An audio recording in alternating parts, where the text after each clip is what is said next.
हे गुरुदेव, मेरी कुंडली में राहु और चंद्रमा एक साथ बैठे हैं तो उनका क्या प्रभाव है। जिनके राहु और चंद्रमा कुंडली में एक साथ बैठते हैं उनको ग्रहण योग होता है। कुंडली में दो प्रकार के ग्रहण योग होते हैं। या तो सूर्य के साथ राहु हो तो ग्रहण योग बनता है, या फिर चंद्रमा के साथ राहु हो तो ग्रहण योग बनता है। यदि इन ग्रहों के साथ केतु रहता है तो भी ग्रहण योग का प्रभाव जातकों के साथ कई बार देखा जाता है। आज हम आपके जीवन में आई समस्याओं के बारे में बताते हुए ग्रहण योग को प्रदर्शित करेंगे।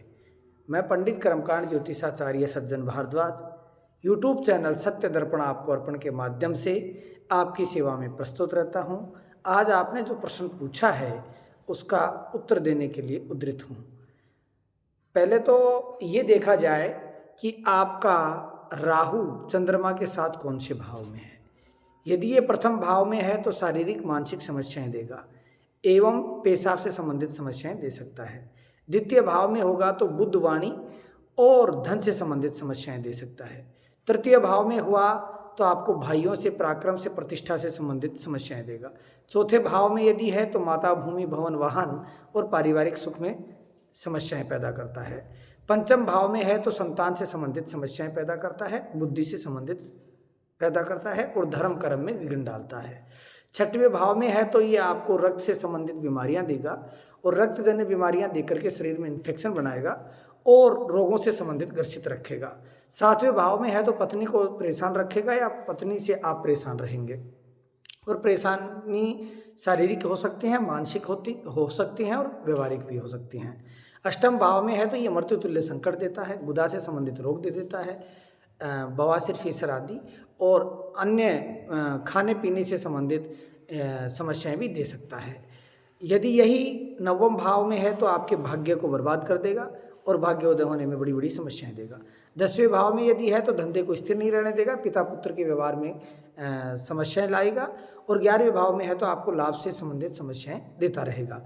इसी प्रकार यदि 12 भाव में है तो खर्चे का कोई अंत नहीं होगा, यात्राएं विफल रहेंगी और आपको अच्छा सुख नहीं मिलेगा। यदि आपका चंद्रमा राहु के साथ है तो हमारा मानना है कि ये ग्रहण योग होने के कारण आपके जीवन में बहुत सी समस्याएं ला सकता है। वो भले ही शारीरिक हो, मानसिक हो, पारिवारिक हो, व्यवहारिक हो, व्यापारिक हो एवं आपकी यश, कीर्ति, प्रतिष्ठा से संबंधित जुड़ी हुई समस्याएं हों। इन समस्याओं से आपको जूझना पड़ सकता है। इसके उपाय के लिए आपको शिव उपासना करनी चाहिए एवं चंद्रमा के जो जाप हैं उनको करना चाहिए, चंद्रमा की समिधा के द्वारा हवन करना चाहिए और चंद्रमा को बलवान बनाने के लिए आप मोती पहन सकते हैं या शरीर पे अधिक से अधिक चांदी ग्रहण कर सकते हैं। राहु के दोष को मिटाने के लिए हनुमत उपासना, देवी उपासना एवं गुरु उपासना विशेष करें। यदि ऐसा आप करते हैं तो राहु का बल कम होता है। राहु का जो दोष निवारक यंत्र है उसकी स्थापना करें, सिद्ध राहु यंत्र की स्थापना करें और राहु के दोष मिटाने के लिए, ग्रहण योग दूर करने के लिए राहु का रत्न भी आप धारण कर सकते हैं।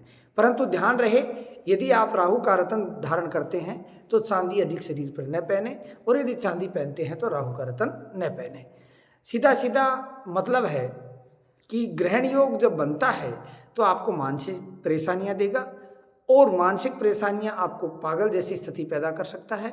अपनों से दुख मिलेगा, किए हुए का फल नहीं मिलेगा, अथाह प्रयास करने के बाद भी आपको जो आप मेहनत कर रहे हैं उसके फल में कमी रहेगी। इस प्रकार ग्रहण योग का ये प्रभाव रहता है। इससे पारिवारिक समस्याएं, मतलब जिन परिवार में जो भी आपके लोग हैं वो भले ही आपके लिए अच्छा करने की कोशिश करेंगे। समस्या क्या रहती है, आप जिस भी कार्य में जाते हो उसी में फेल हो जाते हो। घर वाले आपको उठाने के लिए बहुत प्रयत्न करते हैं, बहुत साथ देते हैं और साथ देने की भी एक सीमा होती है। बहुत माता पिता यदि आपका बहुत साथ देंगे तो आपके भाई लोग विरोध कर देंगे, यदि आपके भाई लोग दे रहे हैं तो उनकी पत्नियां विरोध कर देंगी, यदि और कहीं से आपको मिल रहा है तो उसमें हताश हो जाएंगे और उनकी परिस्थिति स्थिति ऐसी पैदा हो जाएगी जिसके कारण आपको मानसिक प्रेशर बहुत ज़्यादा पड़ जाएगा और आत्महत्या करने तक भी आप विचार कर सकते हैं। इसी प्रकार जिसका मन दुखी हो और मन से किसी भी प्रकार का सुख नहीं मिले तो निश्चित ये मानो कि ग्रहण योग है या आपका चंद्रमा कमजोर है।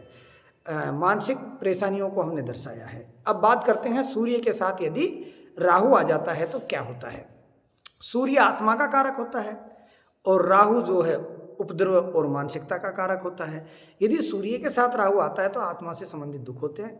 प्रायकर हमने जो बताया आपको प्रथम भाव से द्वादश भाव में वो समस्याएं वैसी की वैसी कायम रहती हैं जैसे चंद्रमा के साथ रहने से होती हैं, और सूर्य के साथ होने से राजा से दंड भी मिल सकता है।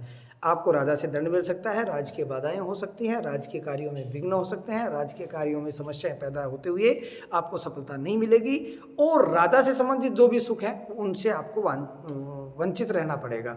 इसी प्रकार आज हमने विशेष चर्चा में आपको बताया कि सूर्य के साथ राहु होने से ग्रहण योग बनता है और चंद्रमा के साथ होने से ग्रहण योग बनता है। सूर्य से ग्रहण योग बनता है तो आत्मा का दुख होता है, और चंद्रमा से होता है तो मन से संबंधित समस्याएं पैदा करता है। एवं बहुत से जिनके भी सूर्य कारक हैं और चंद्रमा कारक हैं उनसे समस्याएं होती हैं। द्वादश भाव के माध्यम से मैंने आपको सरल भाषा में बताया, और इसका विशेष विस्तृत जानकारी करने के लिए आप कमेंट्स में लिख सकते हैं। हम आपको विशेषकर पूरे योग के बारे में और पूरे भावों के बारे में बताएंगे तो वीडियो अधिक लंबा हो जाएगा। इसीलिए आशा करते हैं कि जो जो चैप्टर आपको चाहिए ज्योतिष से संबंधित, धर्म से संबंधित, पूजा से संबंधित एवं सनातन धर्म पद्धति से संबंधित वो हमें कमेंट्स में डाल दें, उसी पे हम आपके साथ विशेष चर्चा करने के लिए तैयार रहेंगे।